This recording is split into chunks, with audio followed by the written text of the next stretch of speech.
special presentation, Road to the Championship.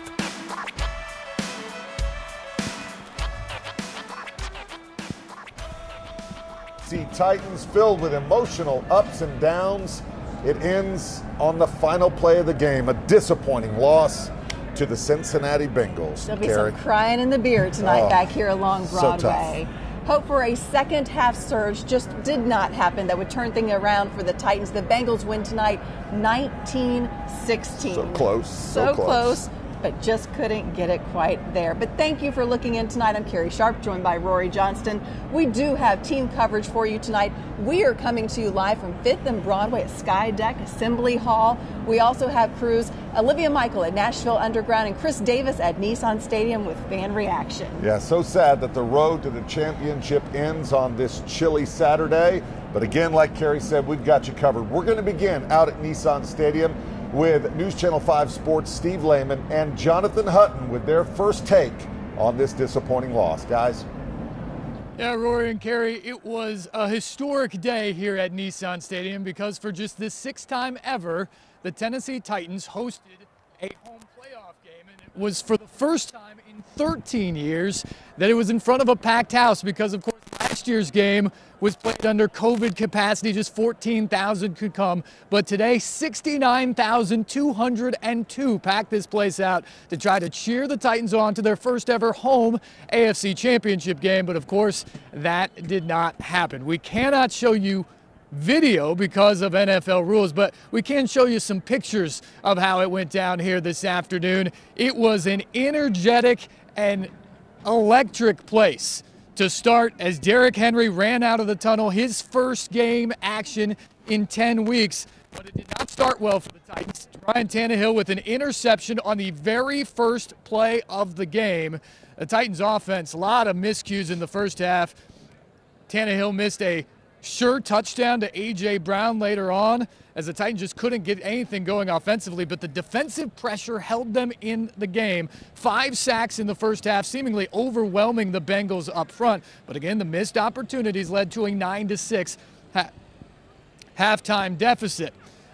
In the second half, Joe Burrow, a huge completion on 3rd down and a scramble to set up a Joe Mixon touchdown that gave the Bengals a 16-6 lead. The Titans tried to stick with the running game with Derrick Henry, who finished the day with 62 yards rushing. He got a touchdown in there. And of course, A.J. Brown, a franchise record 142 yards receiving on 5 receptions and a touchdown late as the Titans came back to tie it 16-all. But in the final minutes, the Titans got the ball back with under 2 minutes to go. A Tannehill interception. Logan Wilson gets it for the Bengals. 1 play to Jamar Chase, and then Evan McPherson with his 4th field goal of the day from 52 yards as time expired. And there you see the final score. Bengals 19, Titans 16. Burrow throws for 348 yards, no touchdowns, 1 interception, but much better than Tannehill, who finished 15-24, a TD, but 3 costly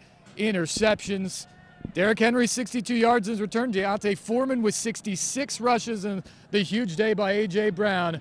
But an NFL record-tying 9 sacks go for naught as the Titans lose 19-16 in this spectacular season. Back-to-back AFC South championships, and now a #1 seed in the playoffs. All of a sudden, abruptly over here in their very first game in the divisional round. Joined now by Jonathan Hutton, our Titans insider, also a host on Outkick. And Jonathan, the Titans now 0 for 3 as the #1 seed in the AFC, losing all 3 times in the divisional round.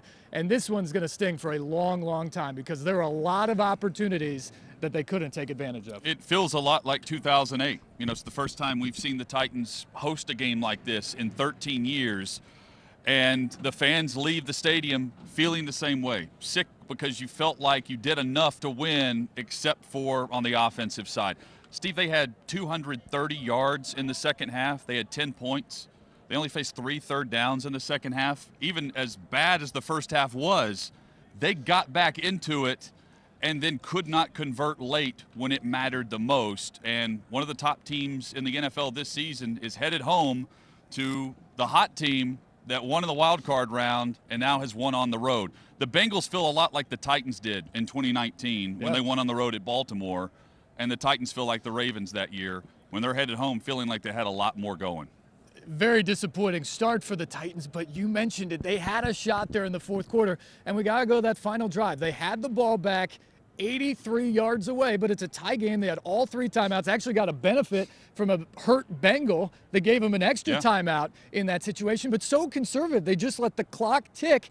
Then on 3rd and long, Tannehill tries to force it into traffic to Nick Westbrook-Akina. It gets tipped, it gets picked, and 1 play later, the Bengals are in field goal range and win the game. What happened there? Well, in the line of thinking there, I'm thinking in real time, what are they doing? You know, all the clocks drained. It was as if they didn't want Burrow to get the football back in that situation, and they end up giving it back to him anyway. And consider this, they didn't want to give the football back to the second-year quarterback who's coming off an ACL, who was sacked 9 times today, sacked for an NFL lead 51 times in the regular season, and then who Burrow, with the wide receiving options and the way that he was throwing the football and the way McPherson has been clutch, he hasn't missed in the postseason, who's going to go win the game if they gave the ball back to them. I thought they were more worried about giving the ball back to Cincy than they were trying to set up Randy Bullock late. Yeah, and showed no faith in their quarterback, who admittedly had a rough day. McPherson, 10 of 12 on 50-plus yard field goals this year. He knocks through the 52-yarder, and the Bengals win their first ever road playoff game to move on to the AFC Championship game.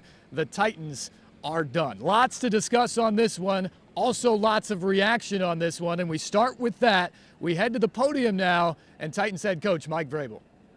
Mike, the offense wasn't moving particularly fast on that last possession. What was the thinking in terms of the pacing there?